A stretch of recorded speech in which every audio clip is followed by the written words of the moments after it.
On a subject in the news. To introduce this week's guest, here is Neil Levon.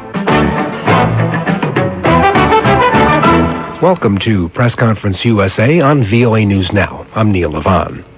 This past week in Washington, officials from the European Union met with their American counterparts on the U.S. position regarding the Kyoto Protocol.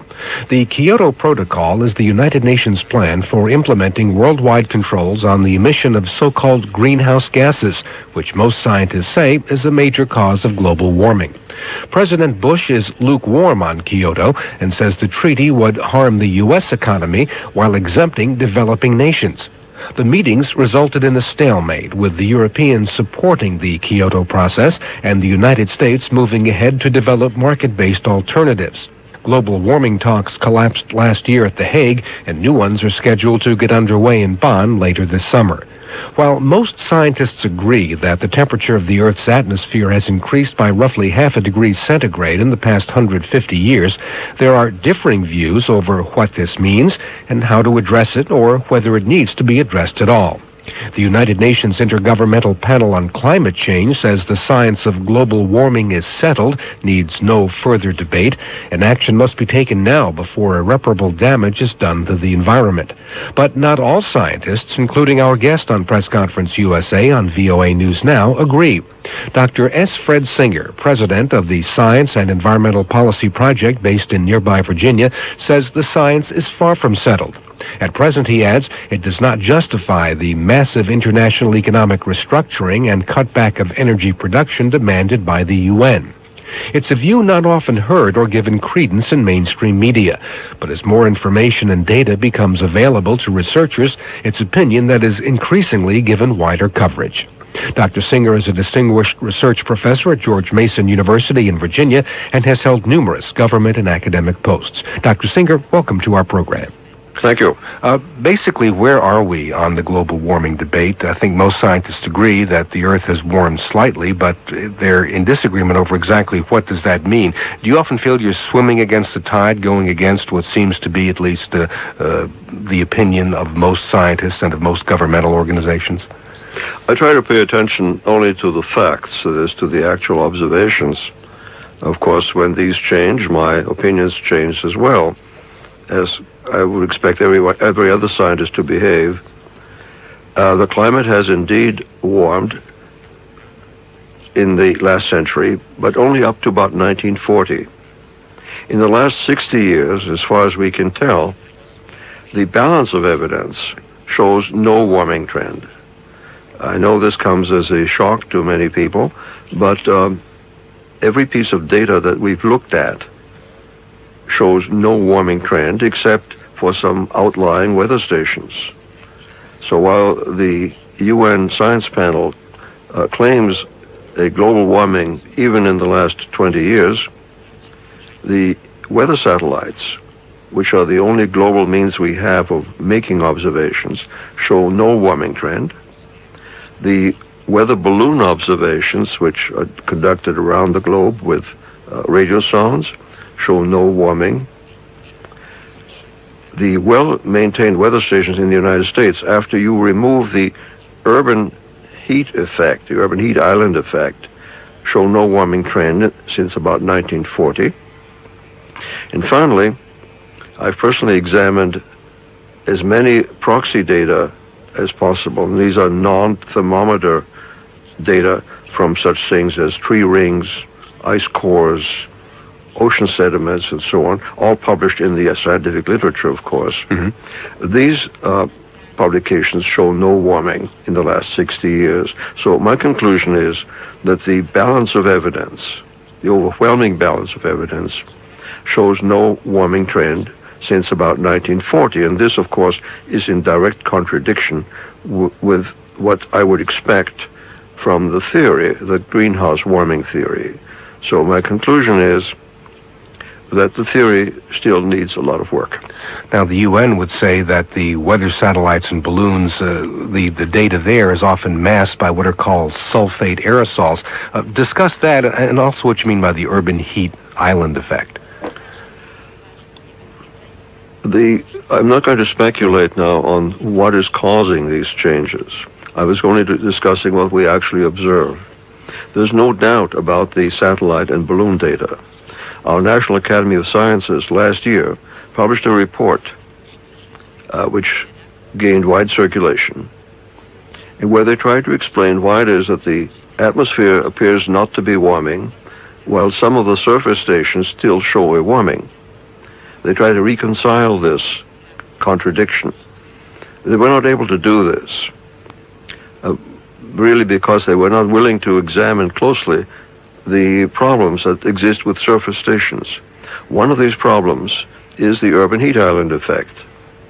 It's common experience that cities tend to be warmer than the surrounding countryside, partly because there are people living in cities who generate energy, more energy is dissipated, and partly because the cities have been covered over with asphalt and concrete, which retains heat. Therefore, weather stations that used to be at airports well outside of the city center are now become enveloped by housing developments. Air traffic has increased. All of these factors tend to increase temperature and falsify the record, because what you're observing now is temperature at the airport rather than the temperature of the region. And it's very difficult to get rid of this urban effect in most parts of the world. You can do it to some extent in the United States because we have a very dense network here where we can compare urban stations and rural stations. But in countries where the number of stations is very small, that's not possible. Well, didn't this report and others like it suggest that the reason the satellite temperatures and weather balloons don't reflect that is because of a phenomenon known as sulfate aerosols, which tends to hide the effect of global warming? It's true that sulfate aerosols, which is a byproduct of soot? A byproduct of the burning of fossil fuels, would cause cooling and therefore counteract the greenhouse warming effects, let's say, of carbon dioxide. That's correct. But they should affect the surface stations and atmospheric observations equally. So that doesn't resolve the discrepancy in the data. There's simply one of the explanations that people have put forward as to why we don't see the expected warming. Personally, I think this explanation is wrong. While it's very attractive to think of the sulfate aerosols as offsetting the greenhouse effect, it turns out that in addition to sulfate aerosols, we also create soot, carbon. Carbon causes additional warming and cancels the effect of the sulfate aerosols. And now, this is a new result which was just published this year, so it isn't widely known. So one has to be extremely careful with theories or explanations. They tend to disappear as new facts are put forward. So is science on any topic ever settled? Well, yes and no. We must always be open to new observations and new facts. Don't forget that the climate models that we're using are extremely crude. And the question really is, the fundamental question is, can we trust the models to predict the future? The only way we can do this is if we can validate these models against actual observations. So the real nub of the problem is, can the observations that we have validate the models? And the answer that I come to is no, which means the models are not yet in a position to make reliable forecasts, and therefore I cannot accept the forecasts of any major warming in the next century, in this century. Mm-hmm. I would expect that natural variability of climate will outweigh any human effect for the foreseeable future. Now, I've seen pieces that you've written and testimony that you've made, and the Earth, of course, has gone, as you suggest, through various cycles, including something called the Little Ice Age, hundreds of years ago, and the warming might be a natural reaction to what happened then. In fact, I think one of the years, 1814 or 1815, was called the Year Without a Summer here in the United States. Explain that and how that works. Well, the climate has natural fluctuations. We don't understand all of them. These fluctuations occur on different time scales.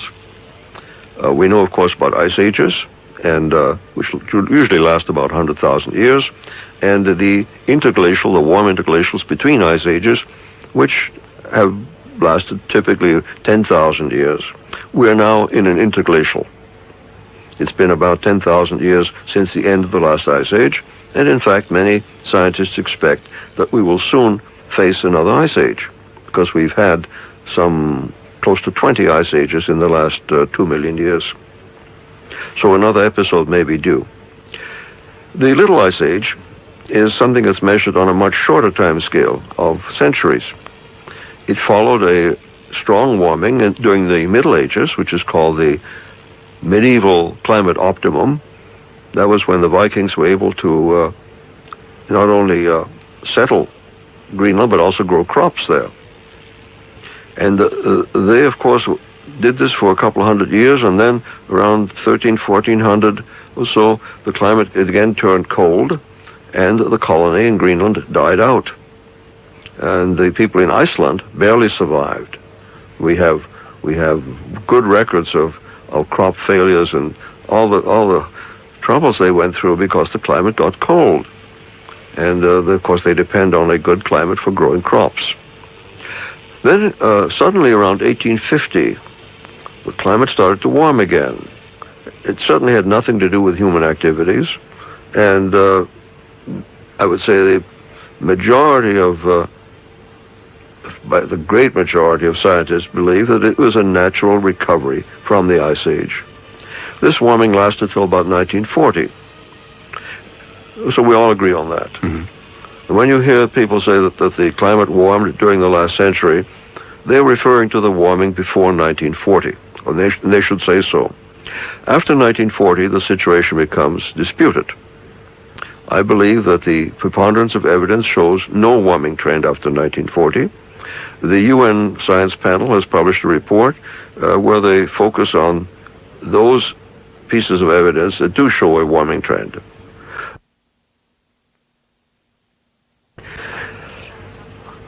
Well, these are all statements that are put forward to make people afraid. The scientific data do not show any increase in hurricanes, tornadoes, severe weather events, floods, or droughts. Those happen naturally, and they don't seem to be affected in any way by warming or cooling, either in the observations or in the models. The model predictions do not show this. And that, in fact, is in the UN science report. I don't know why it has been misreported. If one reads the US science report, and of course that's a big job, but if one reads it, one does not find any statements that say that there will be increases in hurricanes. To the contrary. Now, as far as sea level rise is concerned, that's a different matter. Sea level has been rising for the last 18,000 years on a worldwide basis since the peak of the last ice age. And it has risen by about 120 meters. 120 meters in the last 18,000 years. First, it rose very rapidly because the ice sheets on continents were melting until about 5,000 years ago. And since then, in the last 5,000 years, sea level has been rising more slowly. But it has been rising at about the rate of 18 centimeters per century. I've worked on this problem myself, so I'm very familiar with the details. It rose 18 centimeters in the last century. I'm convinced it will rise 18 centimeters in the 21st century, and in many centuries beyond. The reason has to do with the slow melting of ice in the Antarctic. And the reason the ice is still melting is because it is warmer today than it was 18,000 years ago. The best prediction is that this melting will continue for another 5,000 years at about the same rate. And there's nothing we can do about this. Nothing at all. except, of course, if another ice age intervenes, in which case the melting will stop and sea level will again fall. Let me wrap up by asking you a question I alluded to earlier, and that is that at the beginning of the global warming debate, such views as yours were either rarely expressed or were written off as either inspired by energy production funding or just were so out of the mainstream. Yet in recent coverage of global warming, I've seen your name, your organizations, other scientists who have at least been allowed to express some skepticism in a larger article, say, about global warming. Are journalists beginning to at least realize that there may be another side here, or what do you think is going on? Yes, I'm encouraged by the fact that journalists do realize that there's another side, but unfortunately, we're always accused of being in the pay of some industry or other. At least in my case, that's not so. We're completely clean. We do not depend and do not solicit money from either industry or government. We depend on private donations from individuals and foundations. Our organization pays no salaries to anyone, including me. So we are really, in a sense, a completely disinterested party, interested only in promoting good science. And lastly, will you keep up the fight? Well, Mr. Bush admitted that there might be something to global warming. One needs to look into it, he said. But he was solidly and unequivocally against the Kyoto Protocol because it is not only economically harmful, but also unfair to the United States. All right, on that note, we'll have to wind up this edition of Press Conference USA on VOA News Now. I'd like to thank my guest, Dr. S. Fred Singer, president of the Science and Environmental Policy Project. Press Conference USA on VOA News Now was produced in Washington. I'm Neil Levon. Join me again next week for another Press Conference USA on VOA News Now.